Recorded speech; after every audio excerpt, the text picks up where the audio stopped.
Welcome to Your Stories podcast, where we hear candid stories from people conquering cancer. I'm your host, Brenda Brody, and I am happy to welcome Steve Cooper to the podcast today. Steve had a hoarse voice for years until he finally was diagnosed with larynx cancer. A surgery to remove his voice box left him unable to speak. Now, with a prosthesis, he is able to share his story with us today. Steve, welcome to the podcast. Thank you, Brenda. Let's begin talking about the symptoms that you had before diagnosis. You were hoarse for a number of years. As your cousin, every time I saw you at a family function, your voice became worse and worse, almost so we could barely understand you. Can you kind of walk us through what were your symptoms? Well, initially I would get laryngitis, and then it would get better for a week or so or less, and then it would get better, and it would come and go. And then it got to the point where I got laryngitis, but it did not go away. I just let it go. I didn't have it. It was probably out of fear. Sure. Everybody said, go to the doctor, go to the doctor. And I just ignored it. I didn't realize what the ramifications could have been. Sure. And then there was that, famous call from your cousin Brenda, i.e. me, that basically the whole family had said, get him to the doctor. And we did finally get you to an ENT. Yes, I went to actually a very well-known ENT. He did a laryngoscope, and he said, it looks like your vocal cords, you have paralysis. So I said to him, is it cancer? He said, no, it's not. But I want I'll send you to a specialist who deals in things like this. I go in and see the specialist, and she said, the doctor hasn't provided us with the photos. We would like to do another scope. And it's actually on a monitor similar to when you're in the dentist. You can see the whole process. And she had an associate there and inserted the scope. And I could, it right away. She turned to the associate and said, do you see that? And they kept looking at a certain area, retracted the scope. And she says, you've got some things I'd like to look further at. And right then I said, from your experience, what does it look like? She said, it looks like it could be cancerous. So they scheduled a biopsy and a PET scan, which both confirmed I was diagnosed with stage 4 squamous cell carcinoma of the larynx, and it had penetrated into the cartilage around the larynx. The first thing I wanted to do was talk to my wife, walked in the house, and I said, it's cancer. And of course, we both cried. She was very supportive. She said we would get through this. But it's very emotional. Many feelings. It's numbness. It's shock. It's fear. In the weeks immediately after that, it was denial. I didn't want to deal with it. Didn't want to think about it. Didn't want to follow up with the surgeon. Basically, you want to just, close your eyes, go to sleep, and forget about it. And so when you met with the surgeon, did they tell you immediately that you would be losing your voice box? He said, yes, you will be. Steve, you're going to need a laryngectomy.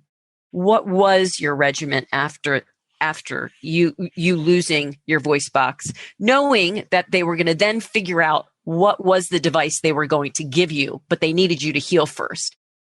First of all, we don't realize it. Our voice is our personality. It's who we are. We express ourselves in so many ways.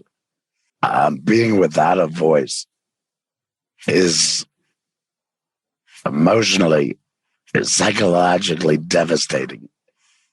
If you can only imagine being trapped in a body without being able to say a word, without being able to express a feeling, without being able to ask for help. Physically, we can heal very easily. Mm-hmm. What I wasn't prepared for was the emotional aspects of this. And it's true with all laryngectomies. It's so far worse than the physical effects. Luckily, I had handwriting that people could read, writing on a whiteboard, and that's what all laryngectomies do initially. And you did become the master of writing on the whiteboard. Oh, yeah. I have to say, you were able to get your jokes out and your, biting little comments in very, very quickly once you started coming out of the house. Once the loneliness and the depression started leaving you, and you were able to start socializing. It was very impressive to watch you with that whiteboard. Prior to having the voice prosthesis, which I'm using now, I spoke with an electrolarynx, and I can demonstrate that for you now. It's a bit hard to hear, but some laryngectomies, this is the only means of communication. Yes, so this is the way you began learning how to talk again, which was really hard. You're going to make it sound easy, but I remember this was not an easy process. This is what it sounds like when you have an electrolarynx. The problem is there's a learning curve, and it took almost 3 months before anyone could actually understand me. That's incredible that you can speak like that, because I remember in the beginning it was very difficult, and we must acknowledge and have a shout out to your amazing wife and kids, because they pushed you to make sure that you were doing it every day. And we knew sometimes you cheated and just gave up. There were days that it was just, you couldn't imagine you were ever going to speak again.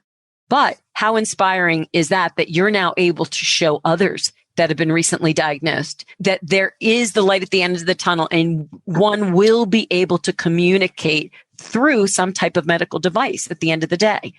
And so you started with that. And when did you actually then get the prosthesis that you have now? Well, first, the patient has to be a candidate for one. Mm-hmm. If there's been severe radiation, extensive damage to the esophagus, several other factors, they'll never be able to use a voice prosthesis. Yeah. But you were one of the lucky ones that you were not only able to use it, but again, I have to say, I remember this wasn't a walk in the park either. When you got it, you had to learn again now how to use it. I mean, this is a podcast, so people can't see that you actually are putting your finger on that device in order to communicate. It's, again, a learning curve that comes with all kinds of frustration and depression, and what you have done as a warrior to make sure that you got to this place. You pushed through even on lonely days when you didn't think you could do it anymore. So it's amazing. Do you want to talk a little bit about the laryngectomy group support that you have become a very active participant in? I think it's an amazing, I've seen a big change in you. And I know that having those people who've been through it and who get it matters when you're facing something that not everybody's faced. Can you share a little bit about that group and what you all do to support one another? I belong to a local laryngectomy club. We have meetings monthly.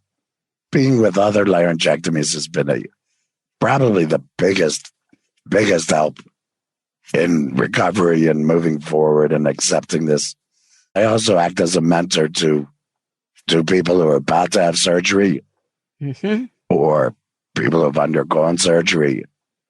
And the fears are tremendous. The doctors, the speech pathologist will actually call me and say, I have a new patient. I really would like you to meet with them. Quick story. I was called in back in November. They had a patient, needed a laryngectomy, and he said he wasn't going to have it done. Mm. He wasn't going through that. He'd rather kill himself. Mm.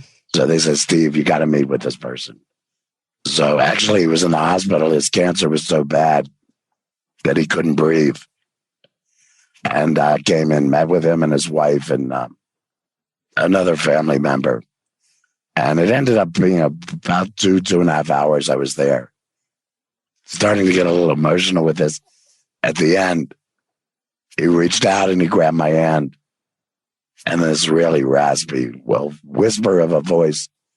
He said, Steve, thank you so much. He said, I was going to refuse the surgery. Let the cancer run its course. He said, after talking to you, he said his words, and I never remember. He says, I know, I got this. And that's awesome. We find that in helping others, we actually help ourselves. That is so well said, because I look at how far you've come and now giving the gift of giving back and mentoring others, because there's nobody better to talk to a patient who's just been recently diagnosed, that's someone that's on the other side like you are, that fought a really hard fight. And with that, I thank you so much for taking the time, because this is a very rare cancer and a lot of people don't know about it. And the fact that you're able to share your stories, impact and educate others is a gift. And I'm very proud of how far you've come, because this has not been an easy journey. And thanks for taking the time on the show today. And thank you for asking me to share my story. Hopefully others will learn or make an effort to help other cancer patients on their journey. We're all in this together. We are absolutely all in this together. Hearing the experiences of others can help people cope with the challenges cancer brings. Please help others find these inspiring stories by leaving a review of the podcast and subscribe today on iTunes or Spotify to hear every new episode. Thanks for listening to Your Stories, Conquering Cancer. The purpose of this podcast is to educate and to inform. This is not a substitute for professional medical care and is not intended for use in the diagnosis or treatment of individual conditions. Guests on this podcast express their own opinions, experience, and conclusions. The mention of any product, service, organization, activity, or therapy should not be construed as an ASCO endorsement.